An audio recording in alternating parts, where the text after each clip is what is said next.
Our next speaker is Dr. Katherine Brackett, Senior Director of Academic Affairs at the Tennessee Higher Education Commission, where she leads work on academic policy, program approval, and statewide general education initiatives. Before joining the commission, she served as a research assistant, professor of history and general education at Middle Tennessee State. And she holds bachelor's degrees in English and history from the University of Georgia, a master's in history from West Virginia University, and a PhD in history from the University of Georgia. Everyone, please help me in welcoming Katherine Brackett to the Georgia Archives.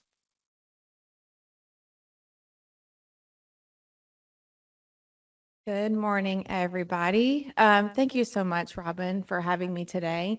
I was telling Robin before I started this talk, I was very glad to have a reprieve from my day today as it is right now. I love my work with the state agency, but as a trained historian, it is always very, very nice to come back and to dip my toe in the research that I've completed in the past and to think about the kinds of questions that animate historical discussions today. So thanks so much for having me.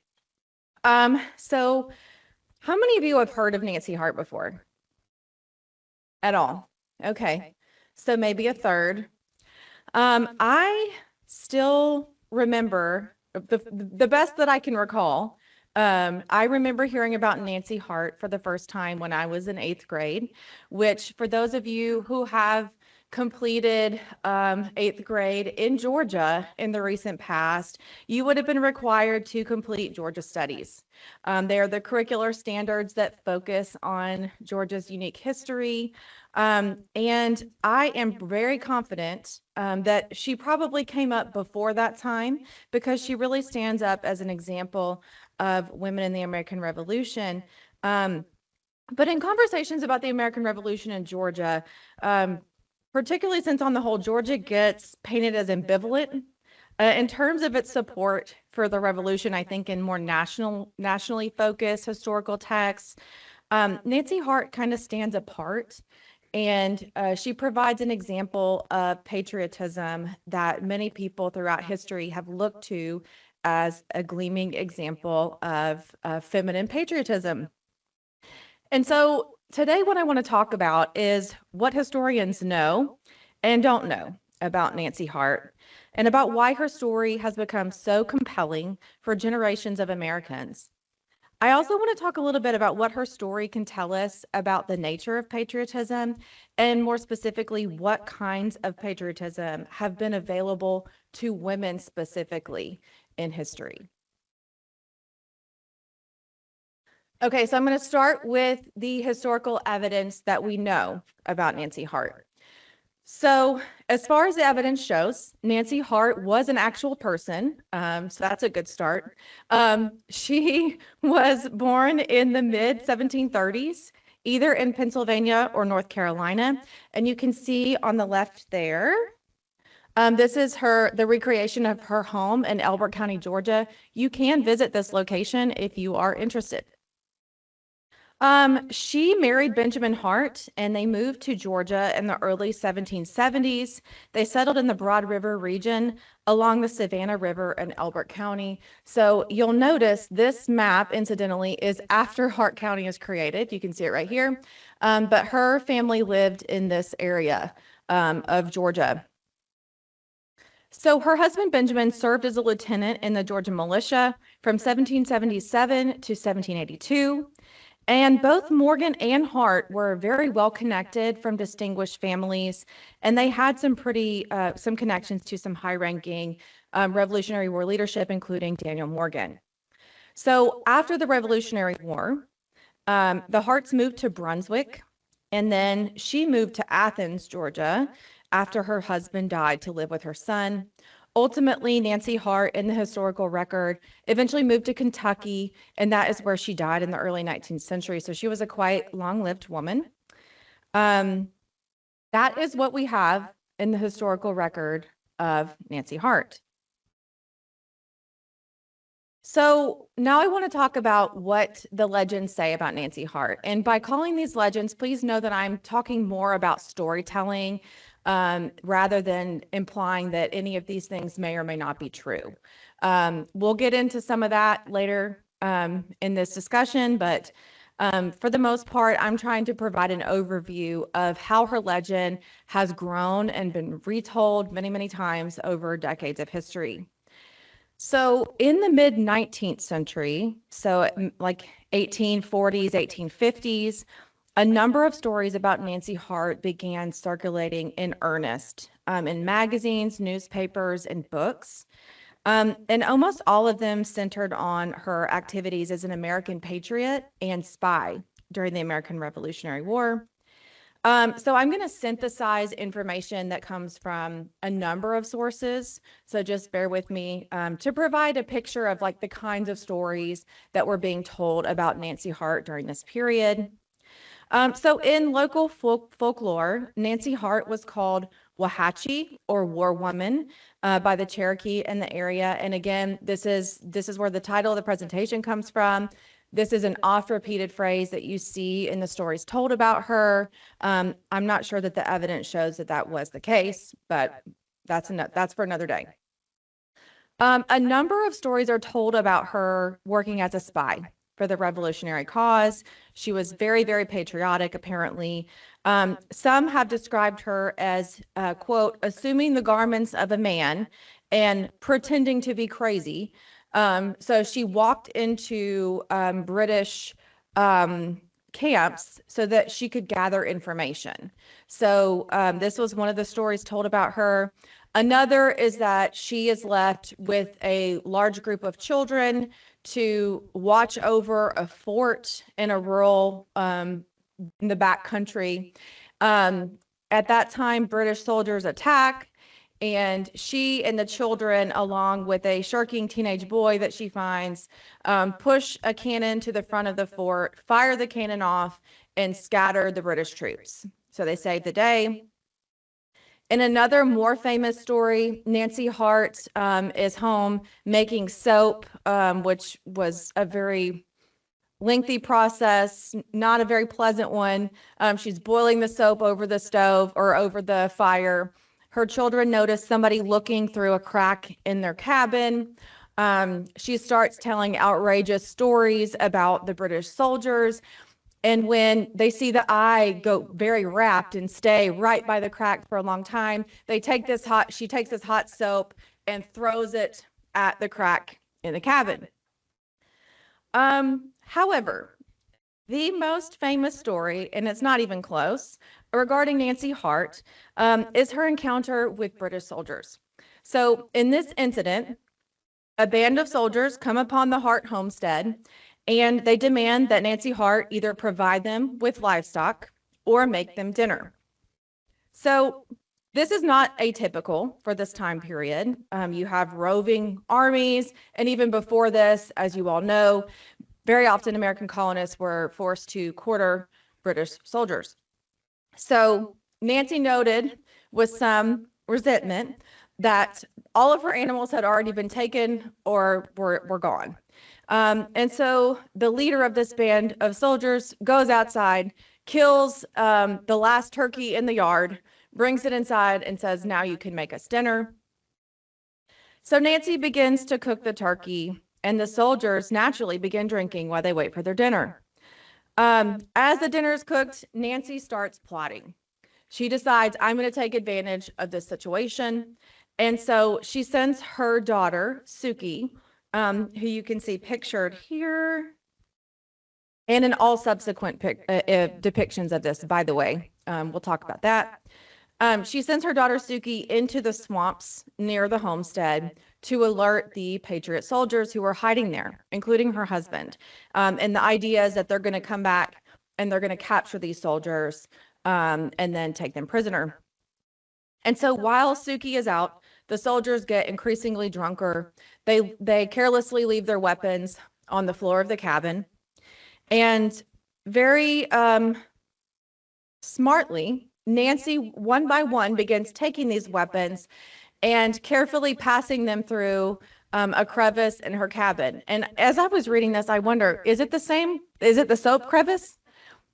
Yeah, I don't know. I don't know. But slowly, one by one, these weapons are passed out of the cabin. And eventually, one of the soldiers notices that the weapons are disappearing and that Nancy may be taking advantage of them. And so they jump up and they say, you know, you're taking our weapons. So she pulls out one of the guns. You can see here in the image, she has pulled their own weapons on them and tells them not to move any further. So in lots of these stories, Nancy is described as cross-eyed. And we're going to talk about Nancy's appearance for a little while today, because there's a significant focus of these stories is on how Nancy looks and how she acts. But ultimately, in many of the stories, she's described as cross-eyed. And therefore, when she tells the soldiers, do not move, allegedly, they don't know who she's looking at or which direction they're supposed to be moving. And so rather than freezing as they've been instructed, one of the soldiers makes a move and Nancy shoots him dead. Soon after this situation, Nancy, her husband, and other troops arrive on the scene. They take these soldiers captive, remove them from the home, and they hang them in the woods. And so while this narrative that I've just provided to you does synthesize a couple of different storytellings, ultimately that's the general gist of what you see for the next 150 years in discussions of Nancy Hart. In fact, this image is from George White's Historical Collections of Georgia, which was published in 1855. And I'm going to unpack some of the visual elements in this image later on. But what I do want to point out here is that Nancy's appearance is largely at odds with what would be typical for this time period in terms of idealized womanhood and idealized femininity. But we'll come back to that. So there is a great deal of storytelling focused specifically on Nancy Hart's appearance. In many accounts, she's described as near 6 feet tall, which for anybody who has seen uniforms and regular clothing from this period, for any American, that is astonishingly large. Most people were quite diminutive. She is called well-limbed and muscular and marked by nature with prominent features. And those quotes come directly from Georgia state historian Lucian Lamar Knight, who was the state historian in 1916. In a speech in the state capitol that year, Knight wrote or said, "That dreadful scourge of beauty, the smallpox, had set its seal upon her face. She was called a hard swearer, was cross-eyed and cross-grained, but was nevertheless a sharpshooter. In other tellings, she was called vulgar and illiterate, ungainly in figure, rude in speech, and awkward in manners, while some described her as, quote, a devil of a wife." These descriptions stand in stark contrast with ideal revolutionary womanhood, where most women were homemakers, mothers, wives, and spiritual guides for the family. And so their participation in revolutionary activities was really, it filtered through those traditional notions of femininity. And so they had very specific patriotic activities that were available to them. Most of them were in service of their husbands and other men. Before and during the Revolution, domestic activities such as shopping for household goods, clothing, food staples, most notably tea, I'm sure that has come up during this symposium, were politicized. And women really worked to reduce reliance on imported British goods because it was seen as an act of patriotism. Most notably, homespun movements, which focused on women weaving and spinning cloth within the household rather than purchasing the more fashion-forward imported British materials, were perhaps the most widespread and acceptable shows of female patriotism. And those homespun movements did have impact. Many historians have cataloged the value of these sort of boycott movements during this time period. So I definitely recommend reading on that if you are interested. So I've put an image of ideal womanhood here for you. This is Martha Washington and George Washington. This is very much the prototypical ideal woman during this time. She's centered with the children. She has the light on her face, very much providing a spiritual guide for the family. She is second to the husband who has the chair, and she's situated lower than him with the children sitting on her lap. So it makes sure that the station of each of these people is very clear. And so to contrast that with Nancy Hart here, Nancy's physical appearance really contrasts with the way that ideal womanhood would have been conceived at the time. And so what this tells us is that while some Americans at the time really admired and desired to see women taking more action-oriented roles in patriotism, and I'm talking not just about the Revolutionary period, but also about in the 1850s and 60s, when these stories became wildly popular, there's an interest in women having a role in patriotism and securing and maintaining liberty. However, to step outside that sphere of traditional domesticity and femininity, a heroine could not also embody the values of beauty. So essentially, Nancy Hart's appearance colliding with these beauty standards at the time really made her behavior seem less outside the norm and less shocking. And so to frame her as vulgar and ungainly made the fact that she picked up a weapon and fired it at men and took charge, it made that less threatening to the patriarchal order of things. So how did she become so popular? Another woman is actually largely probably responsible for her immense popularity, although her story appears in a lot of different publications. Most historians attribute her the most widespread popularity, particularly with American women, to Elizabeth Elliot, who was an American author and poet, most famous for authoring The Women of the American Revolution. This was published in 1848, and it was a very, very influential historical text. It was a bestseller by the terms of that time period and remained a bestseller for some time. So you can see Mercy Warren is depicted here. But the book itself is centered around narratives focused specifically on patriotic women. And so it was extremely appealing, particularly to female readers. And my primary research focuses on women as readers, authors, and diary writers. And I can confirm that as I have reviewed hundreds of diaries looking specifically for what women were reading, they were reading this book and they were talking about it very, very often. And so it was very influential in their ideas of what was possible for women and how they could demonstrate patriotism in their society. So why was Elizabeth Elliot so interested in Nancy Hart? Historian John Thomas Scott has posited that Elliot leveraged stories of women demonstrating bravery, intelligence, and courage beyond that typically assigned to them to challenge the traditional gender conventions and to show that women could take a more active role in patriotism. And so for Elliot, Hart is a perfect example of a woman who simultaneously leverages her role as a woman, i.e. she's cooking food for people in her home and protecting her home. And at the same time, she's flouting those conventions, again, by picking up a gun and killing a man.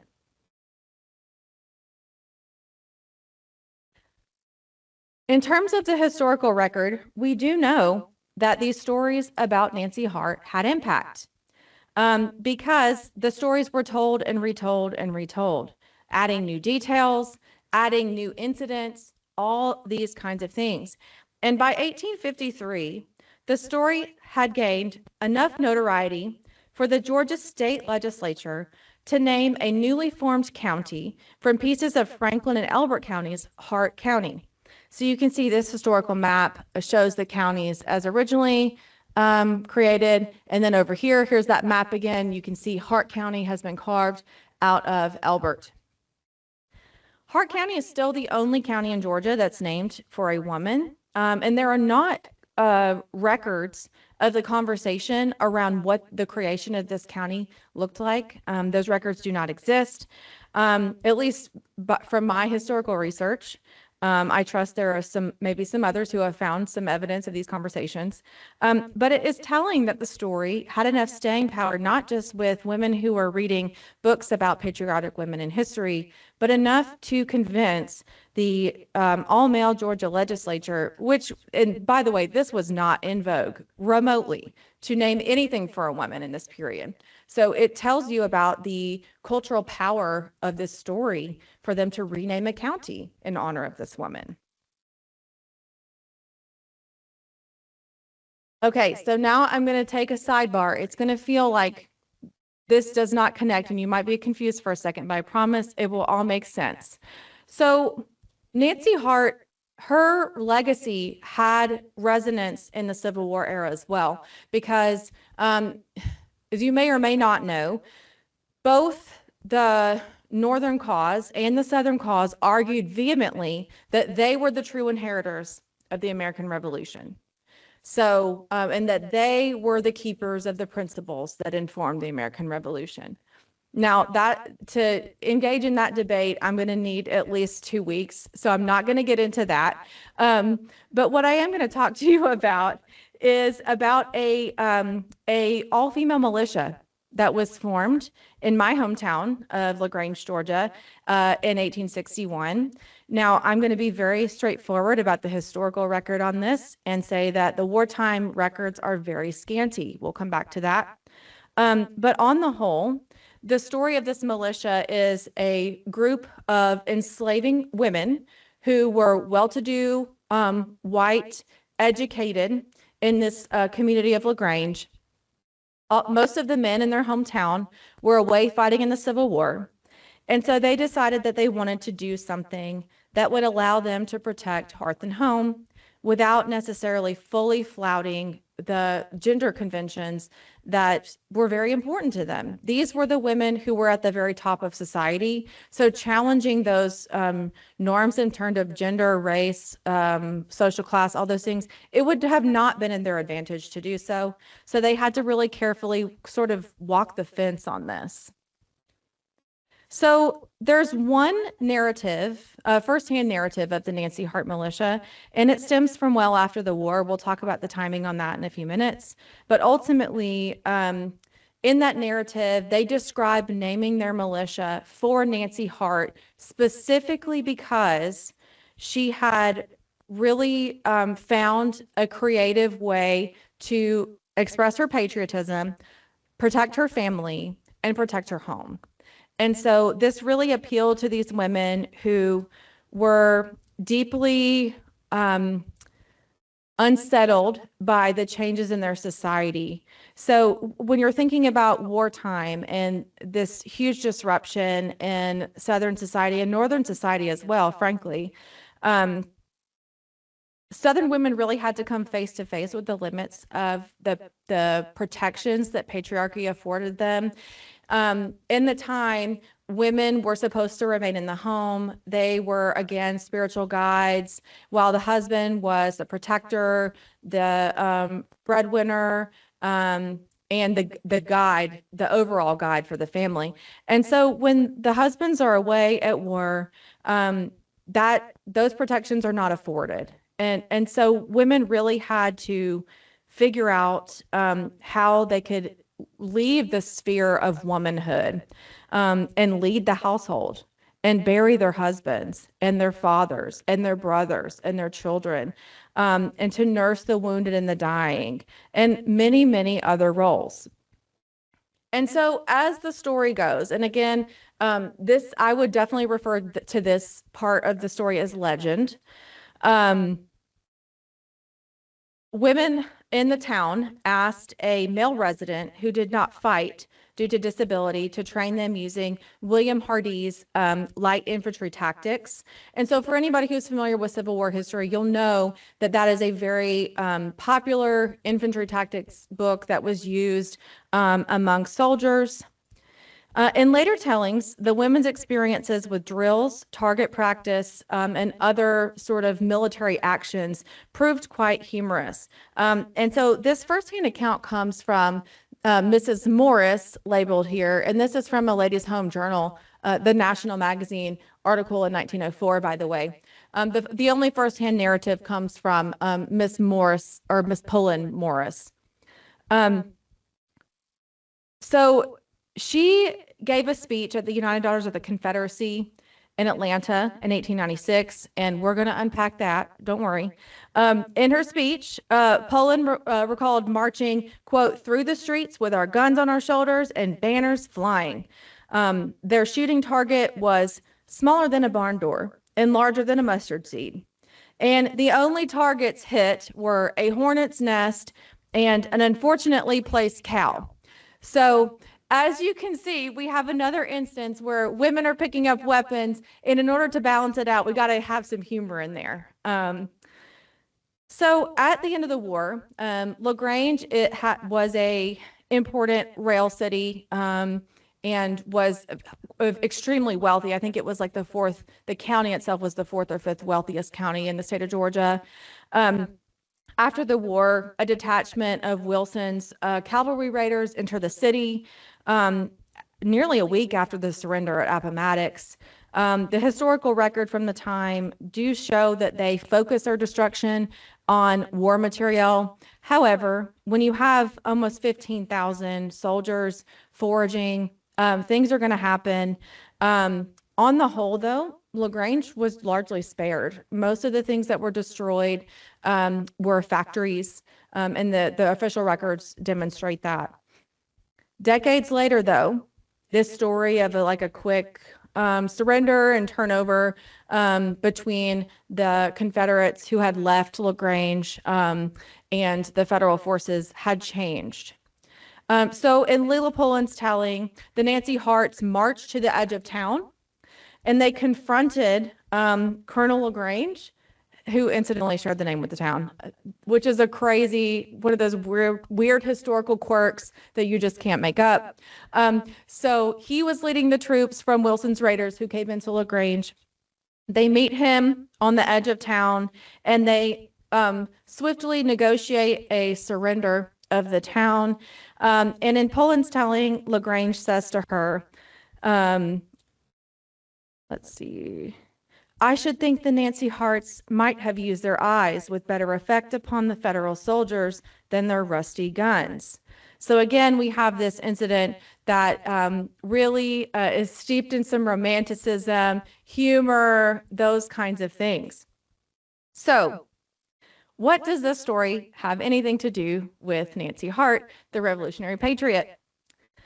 Beyond the namesake and the constant repeating and retelling of a humorous story with very scanty evidence, what these stories tell us about womanhood, patriotism, and gender conventions is really critical. Nancy Hart's story could not be told without pointing out her physical imperfections and her use of more traditional womanly habits and customs to then flout convention. Similarly, the Nancy Hart militia still needed a male member of the community to teach them how to be soldiers. They had to filter their story through their role as caretakers and homemakers. And humor provided a framework that made it safe to discuss topics and roles that were very much typically inaccessible to women. And so it's important, I think, to place the huge uptick in conversations about the Nancy Hart militia, and almost inevitably, Nancy Hart herself gets brought into these conversations. And when I have seen historical discussions of the Nancy Hart militia. So she's giving this speech in 1896 at the Atlanta chapter of the United Daughters of the Confederacy. And at that time, that organization was really at its height in terms of its influence. And so I want to kind of unpack why this story was so important in that moment, because it does relate to Nancy Hart herself. So after the loss of the Civil War, you really had a retrenchment in all parts of the United States toward more traditional gender roles. You cannot overstate the scale of death and destruction during this period, and in particular, the South, both physically and in terms of life, had a very, very difficult time. So nearly 20% of the Southern male population died, not was wounded, died during this conflict.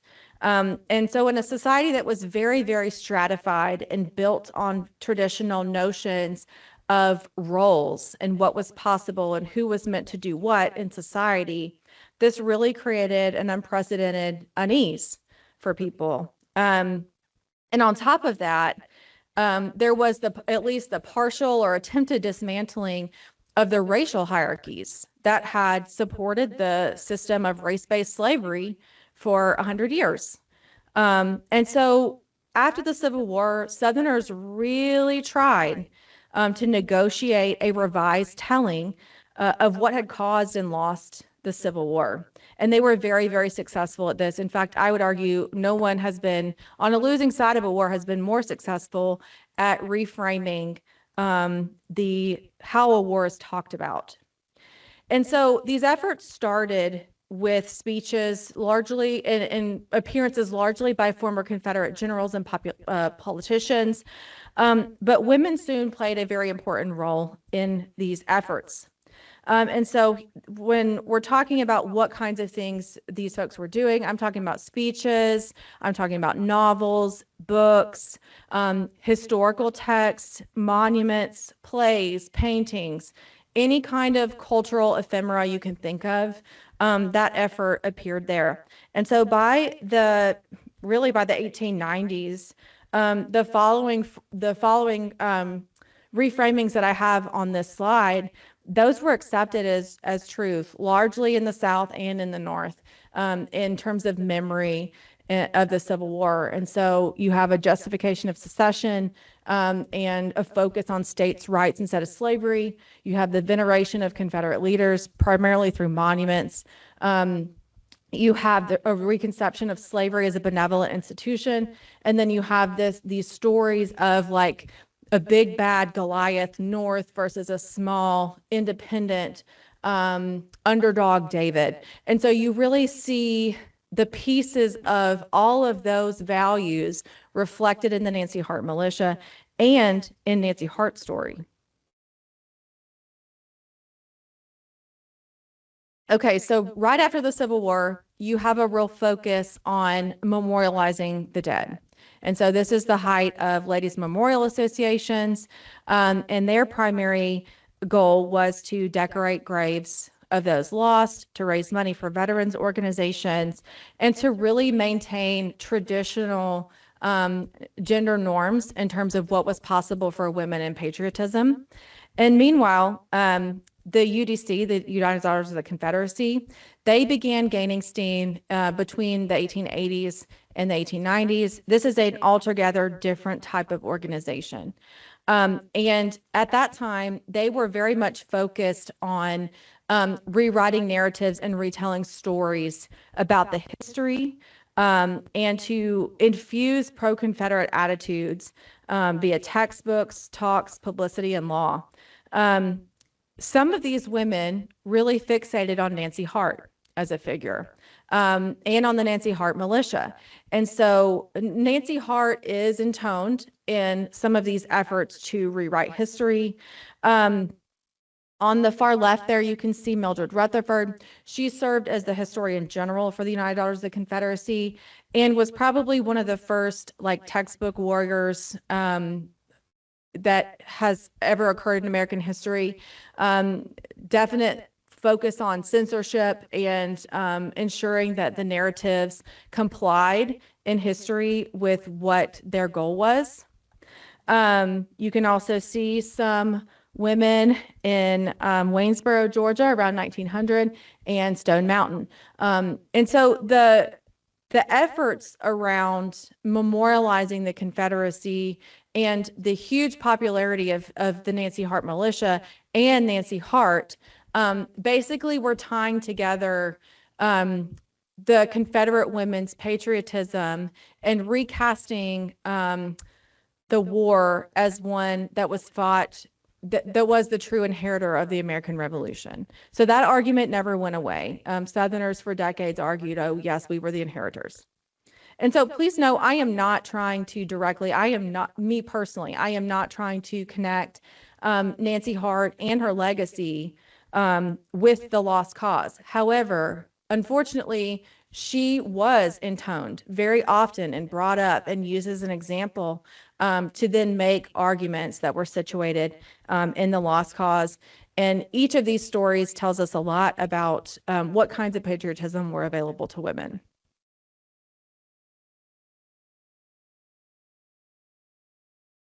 So after the Civil War in the early 1920s, conversations began about how to properly memorialize Nancy Hart. And this image shows her historical marker that was placed in 1931.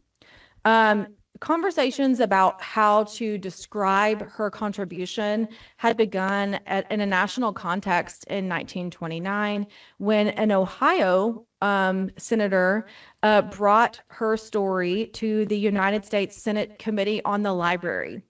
And they submitted a report to accompany a bill, a federal bill, to place a, quote, tablet or marker at some suitable point at Alford's Bridge in the county of Hart, state of Georgia, on the national highway to commemorate the memory of Nancy Hart. So once again, Nancy Hart found herself at the center of conversations about the legacy of the American Revolution and about women's role and what patriotism meant. So 2 years after the bill was approved, the President of the United States, Herbert Hoover, provided funds to the War Department to place this tablet. And so this tablet reads, during the American Revolution, a party of British Tories came to her home. Single-handed, she killed one and wounded another. The remainder of the party surrendered and were later hanged by her and a few of her neighbors. So again, we're well removed from the Revolutionary period at this point. We're still talking about people on a national scale debating what this woman had done and what the meaning was and how she could be celebrated. And in the midst of the most serious depression in American history, they're placing a historical monument to celebrate her contributions. So I want to wrap up by sharing a couple of images that represent over 100 years of Nancy Hart in different mediums and by different artists. So interestingly, there's a lot of similarities across these images, which all depict her famous interaction with the British troops. So you can see this is the earliest one from 1857, and that complements the one that I showed you from Whitefield's book from 53. You can see an image from The Stories of Georgia by Joel Chandler Harris. I don't know what the date on this is. I found it's a comic that depicts this incident. My guess, based on the coloring, is it's probably 70s, but I don't know for sure. Here you can see a painting from 2022, and then another depiction from 2023. And so all of these images feature Hart both standing in and flouting those conventional roles for women. Always pictured her child. Every single time Nancy Hart's child is close by, either hiding in her aprons or kind of silently watching on. You can see food and the trappings of domesticity in the background. Meanwhile, you have a woman holding a weapon and pointing it at these men who have accosted her in her home and dare cross the threshold. And so, thankfully, these images don't adopt the narrative frameworks that were established in that pre-Civil War era that depict her really not very flatteringly. I think most of these images are actually, she seems, her features are more aligned to womanhood. But this is one story with one general depiction over 150 years. And so what this tells us is that Nancy Hart's story held cultural meaning for generations of Georgians. She's elusive in the historical record, very much like the records of the Nancy Hart militia. But what she symbolizes, a woman who refuses to allow an attack on her home and hearth, has staying power for folks. Men, women, young, old, those with a historical interest and not. And I'm really curious to see how notions of patriotism continue to change in our country. But overall, it's undeniable that Nancy Hart will continue to play a role, at least anecdotally, in what it meant to be a revolutionary woman in Georgia. And so I wouldn't be a good historian if I didn't provide you some additional reading. There are lots of great books and articles on Nancy Hart and revolutionary women. If you're interested in Nancy Hart specifically, I would definitely read John Thomas Scott's article or book chapter on her. It is fabulous. That whole book is amazing. Definitely recommend it. And very, very recently, a reimagining of Southern women's wars came out in the Journal of Southern History with a phenomenal historian, Lori Glover, who's been publishing in this space for a very long time, in February of 2026. So it is extremely recent. The Nancy Hart militia, there's a lot of bad resources. It is not my style to encourage people to read my own stuff, but I will say it has been peer reviewed and it's not steeped in legend. And then, of course, with the Lost Cause in Women, if you are interested, there are a number of books that talk about this. And incidentally, there's another chapter in the book, Georgia Women, where Scott's article or book chapter appears that's focused specifically on Mildred Lewis Rutherford. So I want to thank you all for listening, for bearing with our curving trajectory through time and different topics, but I'm happy to take questions. And if I have answers, I will provide them. And if I don't, I will also tell you I don't know.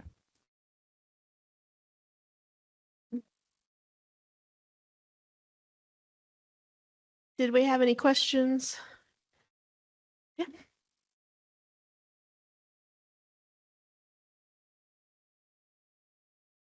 So in the historical record, it seems like it was in the early 1800s. So she died in Kentucky, and the historical records for her are very few and far between, and they're more focused really on the male people in her family, which is not atypical for the time period, because women couldn't own property. But yes, she died in Kentucky, early 1800s. Yes.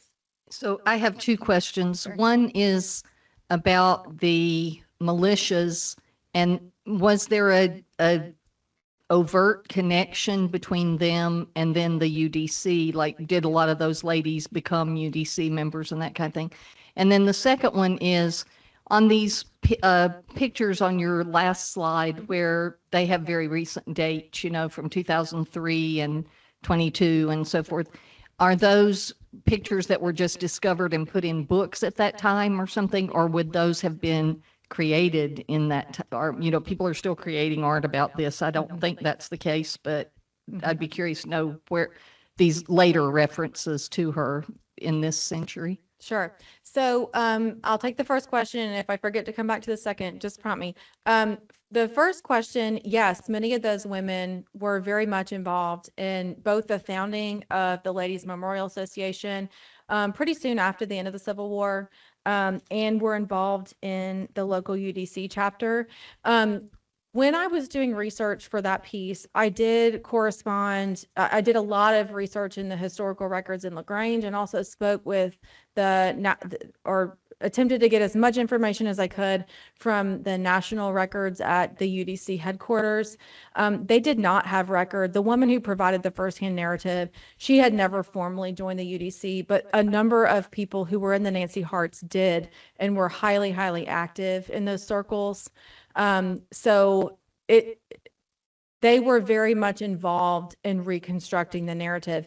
Now, Layla Pullen was not the most prominent person who was in that group. That was definitely this woman on here, Nancy Morgan, who served as the captain. She was probably one of the most prominent people in LaGrange.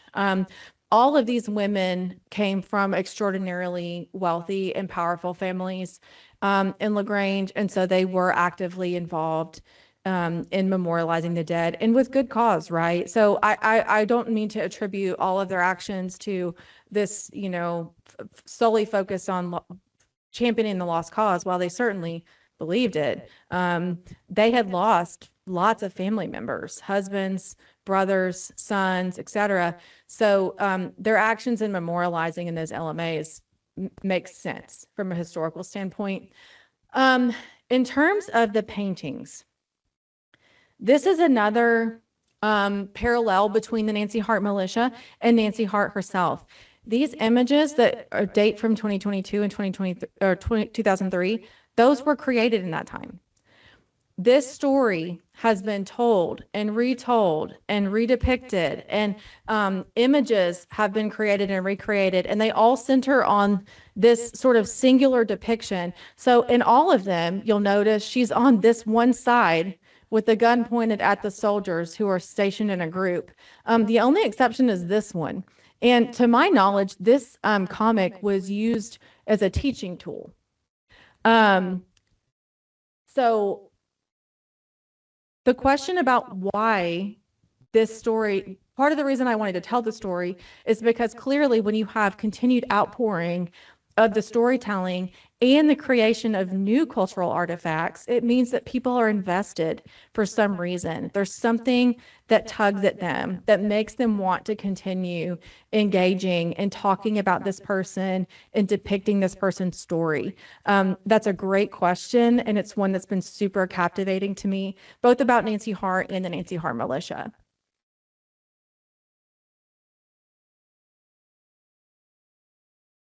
When you first introduced Rutherford, there was a word that I missed. I heard you say she was the first, I think, and then a word, and then censorship. What do you remember what that statement was that you made about her? Sure. So she was the historian general for the UDC, and she's particularly famous for coming up with a set of standards that related specifically to textbooks.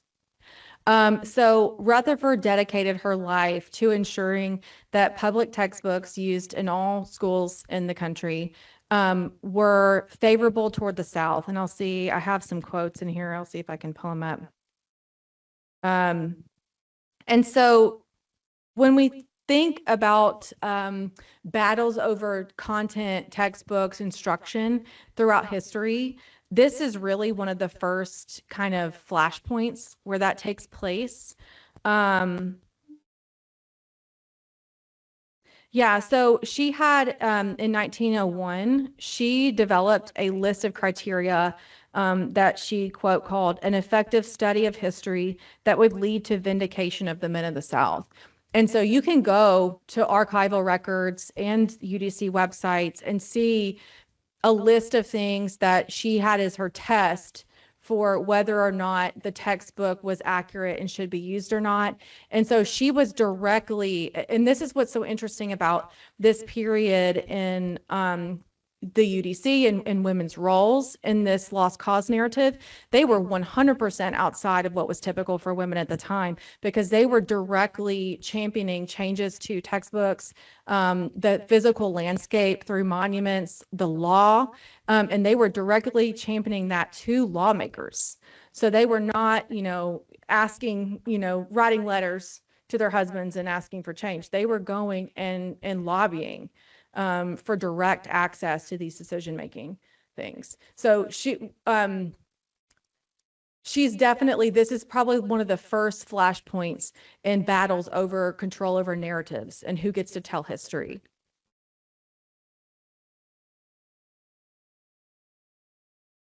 Hi, thank you for your talk. I really enjoyed it. It was amazing to just go through that whole scope of time. What I did want to ask you about though was I had never heard of Elizabeth Elliot, so I want to come back to her. But before I come back to her, she's kind of where you synthesized, and I'm wondering what you synthesized from the point of the revolution to Elizabeth Elliot. What do we have? What are the stories and where do they appear? And then for Elizabeth Elliot herself, I'm just curious, where's she from? Who are the other women in her story? Is she Southern? Is she combining all 13 colonies at the time?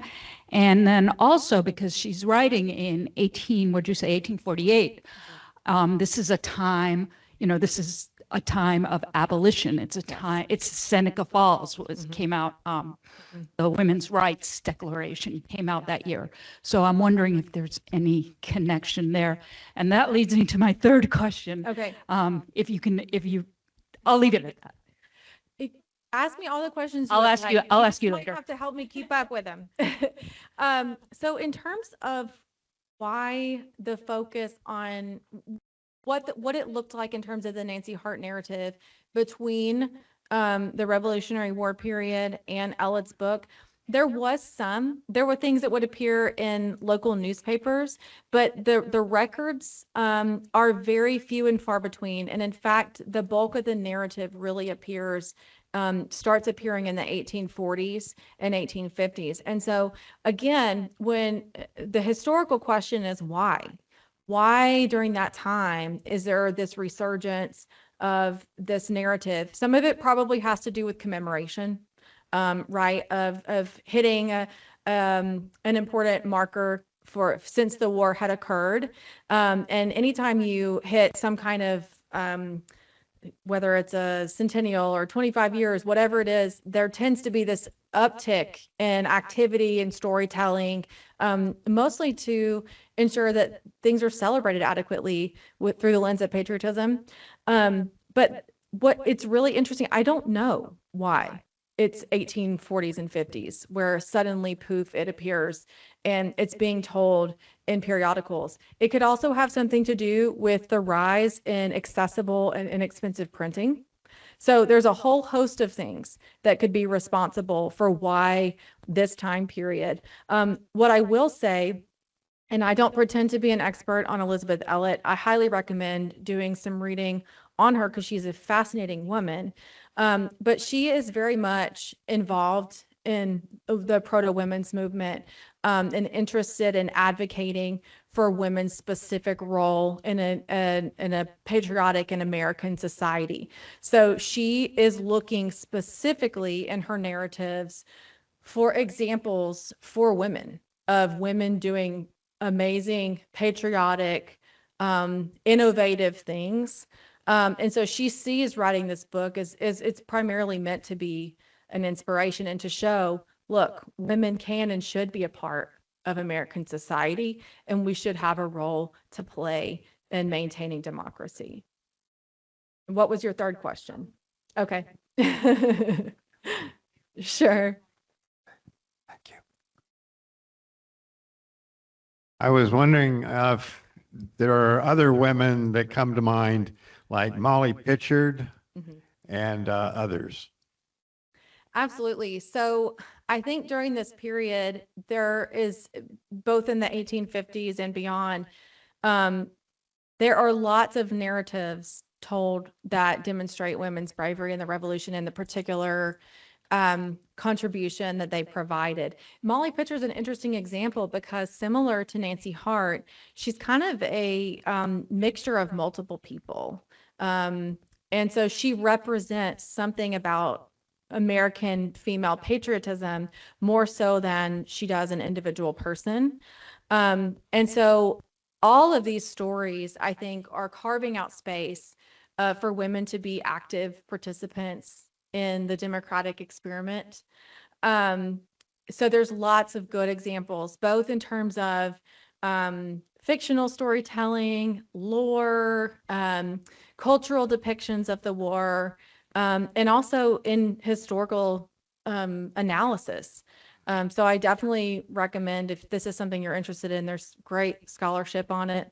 I don't want to speak out of turn because it's not my area of expertise, but what is interesting is that people like, or images like Molly Pitcher do compare to Nancy Hart, and that it's really more about what she represents rather than who she is as an individual. You mentioned about the time period. Could that have been about this time that the book Uncle Tom's Cabin came out? Yeah, so that is around the same time. And like I mentioned, both in the 1850s and certainly by the 1860s, there was a lot of debate about who the inheritors of the American Revolution were. And so there were lots of arguments being made to try to point things in one direction or another. I do think, it's true even now when you talk about like very, very broad narratives of revolutionary history.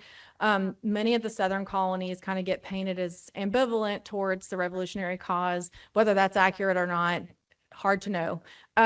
So I think in many cases, Southern people were looking for opportunities to connect with the legacies of the revolution. And Nancy Hart provides a really great way to do that.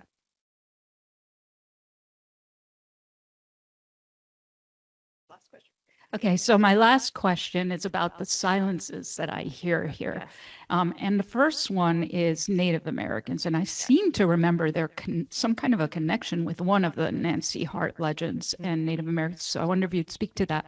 But the other one is Black Americans, right? Enslaved people. In LaGrange, you said that there was not, that they didn't experience the war very much compared to other places. But I wonder if one place where they experienced it is on the plantations. My understanding of this period, and it's going to be different in different places, of course, is that many of the women were, first of all, had always been very much in charge of the plantations. So this ideal of Southern womanhood had another side to it, where they were the keepers of the key. I can't remember who it was who said that. So these women were the keepers of the keys to their plantations, I assume, in LaGrange. And then the other thing that I remember for this period is all the people walking away from the plantations. Yes. And women being unable to continue. So it's strange to me that there's a militia going on when probably this other thing was going on, and it's a silence that I hear in their stories, and I wonder if you could speak to that. So these two silences. Yeah, I love questions about silences because I think especially if you're somebody who studies women or marginalized populations, it's so much harder to tell their stories in many ways because they're not in the historical record in as much. And so you have to look deeper to find their voices and to share their stories. I think in terms of the Native American interaction with Nancy Hart, her nickname as the War Woman allegedly came from Native populations in the area. And so there are discussions of her interactions with Cherokee peoples in particular. But the bulk of the storytelling does not focus there. It focuses more on other things. There's a lot of things we could extrapolate from that. But my guess is relations between Native Americans and colonial people were very much deteriorating by the time of the American Revolution. And so I don't know that the story would be so uplifting if they were there in an authentic way. In terms of the presence of enslaved people in LaGrange, I do not want to give the impression that enslaved people they were a significant portion of the population in LaGrange. Let's be clear. LaGrange was, again, one of the wealthiest, Troup County was one of the wealthiest counties in the state. And it was founded largely on wealth from enslaved people and the fruit of their labors. What is challenging in telling their stories, and part of the reason that I focused on the less of the destruction in LaGrange is because very often in lost cause narratives, there's this depiction of the South as being put to the torch from top to bottom. And in many places, that was not the case. And so, in fact, there's this conversation around the Nancy Hart militia that, oh, because they were so beautiful, because they were so compelling, they saved their town from being destroyed, when in fact that it probably would not have been destroyed. Now that, again, that's not to say that there was not destruction, and in many places there was, but it's more that romanticism around like the women saved their town, because lots of Southern towns have that story. Right? You go visit these little teeny towns and they're like, well, how are these houses still here? And they're like, well, the women, they really convinced Sherman or whoever not to burn the city. There are lots of stories to be told about enslaved people in LaGrange. They were completely left out of the narrative in the tellings and retellings of the Nancy Harts, except there was one description of an enslaved person warning the Nancy Harts that they were coming to town. Again, this was not a talk about the Nancy Hart militia, so I didn't get into too many of the details. But if you're interested, I do recommend looking at the piece that I wrote, because I talk at length about what the culture was like in LaGrange and about the prominence and the scale of enslaving people there, and what happened after the war and why that narrative remains so compelling for a certain segment of the population. Uh-huh.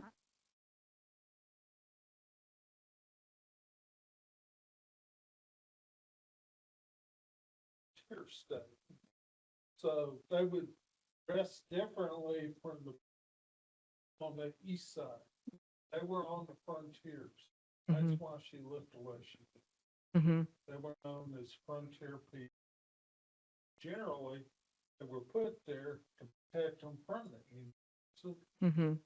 Yeah, that's a great point. I think that part of the appeal of this story is similar to things like Daniel Boone and narratives like that, where people become like much bigger than life. And so they represent this kind of hard scrap, bootstraps kind of American dream depiction. Nancy Hart's definitely like that. And I think some of the depictions of her are to reinforce the idea, okay, this is a frontier place. It's a hard scrabble place. The lines of power aren't really nice and neat yet. So that's a great point to make. Thank you so much. Yeah. Thanks, everybody.